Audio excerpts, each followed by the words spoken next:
सुप्रभात मित्रों। आज हमारे प्रिय मित्र कहो, भाई कहो, सखा कहो, अनुज जी से वार्ता हुई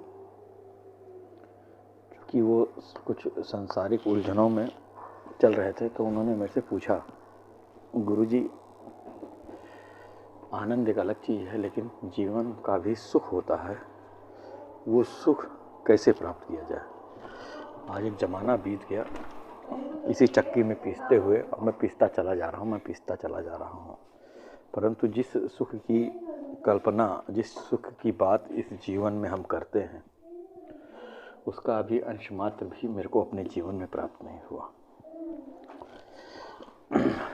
तो मैंने उनसे कहा, भाई मेरे अनुज बाबू, इस सवाल का तो उत्तर है मेरे पास, और ये उत्तर तुम्हारे पास भी है। ऐसा नहीं है कि तुम्हारे पास नहीं है, अलबत्ता तुमने इस पर गौर नहीं किया।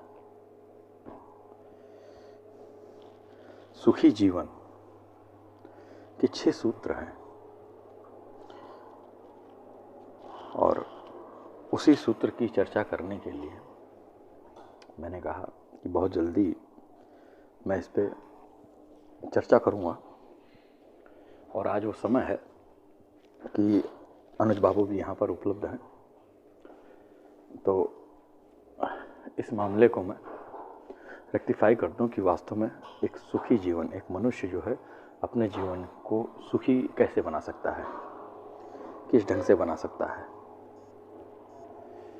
तो आइए इस पे थोड़ा सा गौर फिक्र करें कि आदमी मनुष्य अपने जीवन को सुखी कैसे बना सकता है। वो 6 सूत्र क्या हैं सुखी जीवन के। तो सुखी जीवन के 6 सूत्रों में जो पहला सूत्र आता है वो है धन। धन एक महत्वपूर्ण चीज़ है, ऐसा नहीं है कि धन महत्वपूर्ण चीज़ नहीं है। धन एक महत्वपूर्ण चीज़ है, और कितना धन, जिससे आपकी सारी ज़रूरतें पूरी हो जाएं, उतना धन। तो सबसे पहली चीज़ आती है कि आपके पास रोज़ धन आए। यदि आपके पास रोज़ धन आ रहा है तो आप ये मानिए कि आपने पहले शर्त को पूरा कर लिया। कितना आए महत्वपूर्ण ये नहीं है, रोज़ आए महत्वपूर्ण ये है। तो रोज़ आपकी आमदनी का जरिया हो, ये पहला सूत्र है। दूसरा सूत्र है अच्छा स्वास्थ्य। आपका स्वास्थ्य अच्छा हो। अगर ये 2 चीज़ आपके जीवन में आ गई तो 50% आपने सुखी जीवन की तरफ कदम बढ़ा दिया। ये 2 चीज़ आपके अपने कर्मठ से होनी है, आपके अपने व्यवहार से होनी है। ये दोनों चीज़ें, दैनिक आमदनी और स्वस्थ शरीर, इन 2 के बाद जिसका नंबर आता है वो आता है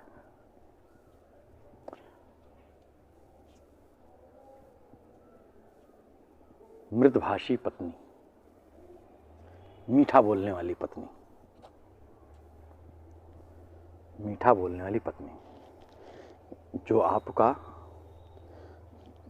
जीवन का साथी है। ऐसा नहीं है कि जिनके पास पत्नी है तो उनके पास सुख नहीं होगा, ऐसा नहीं है। जिसके साथ में भी आप अपना जीवन बिता रहे हो, जिन बहुत करीब एक छत के नीचे रहने वाले लोग, वो मृदभाषी हों, मीठा बोलें। और ये ईश्वरीय प्रकृति के द्वारा हमें तोहफे के स्वरूप में मिलता है। हाँ, इसको बनाया भी जा सकता है। यदि व्यक्ति अपने जीवन को सुखी करना चाहे, आप अपने स्तर पर प्रयास करिए, जो आपके साथ में रह रहा है वो अपने स्तर पर प्रयास करिए, उसके लिए आप मीठे बनो, आपके लिए वो मीठा बने। तो दोनों एक दूसरे के लिए, तीनों चारों एक दूसरे के लिए मीठा बनिए। तो जो तीसरा सूत्र कहता है वो कहता है कि मृदभाषी पत्नी, आपका जो लाइफ पार्टनर हो मृदभाषी हो, मीठा बोलने वाला हो। चौथा जो है वो है आपका जो लाइफ पार्टनर है वो आपके अनुकूल हो, आपके प्रतिकूल ना हो, वो आपके अनुकूल हो। प्रतिकूलता में झंझट है, आपका जो लाइफ पार्टनर है वो आपके अनुकूल हो। अनुकूलता का मतलब ये है कि दोनों की चाह, दोनों की लाइफस्टाइल, दोनों के रहन सहन का ढंग एक जैसा हो।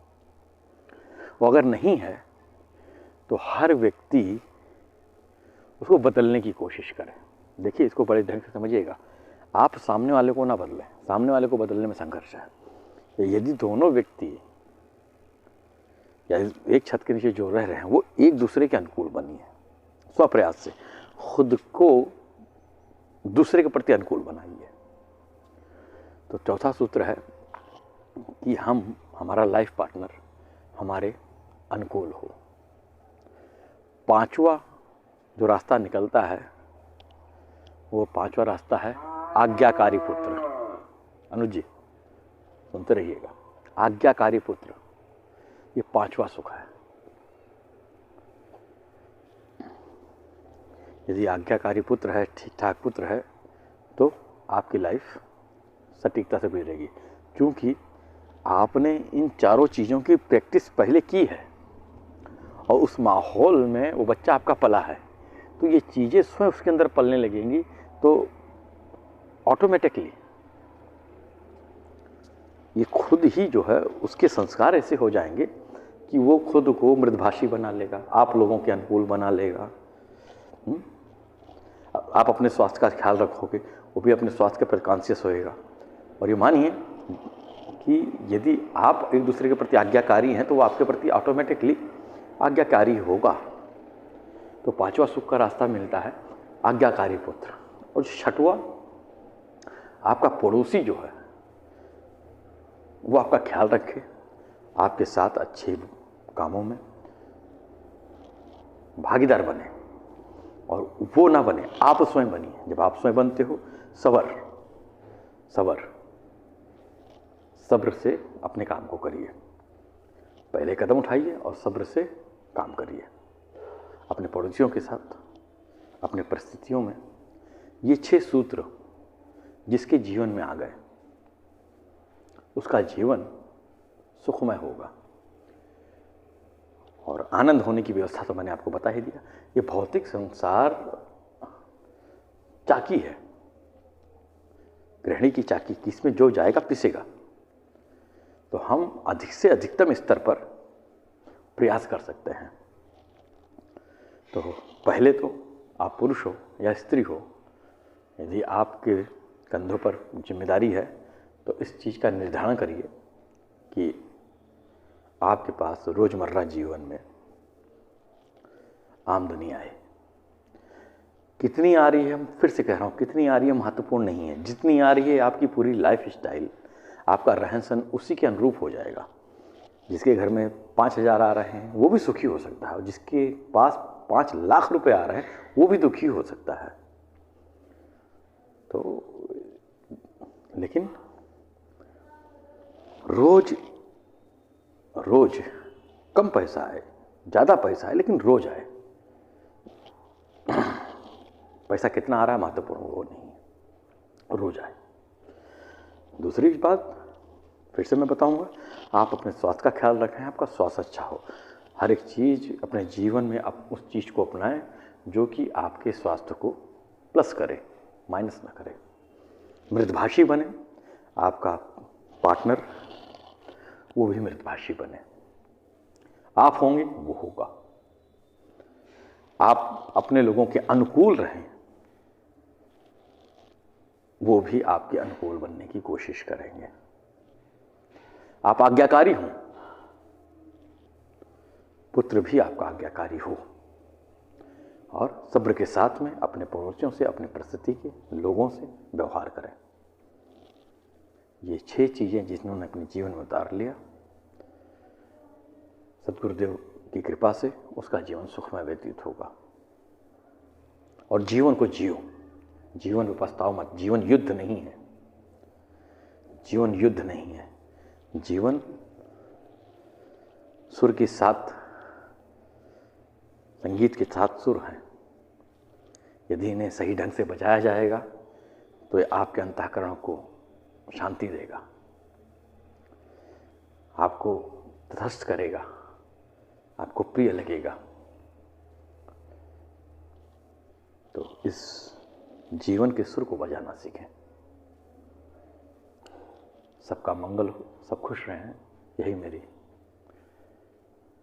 प्रार्थना और यही मेरा आशीर्वाद। आज के लिए बस इतना ही।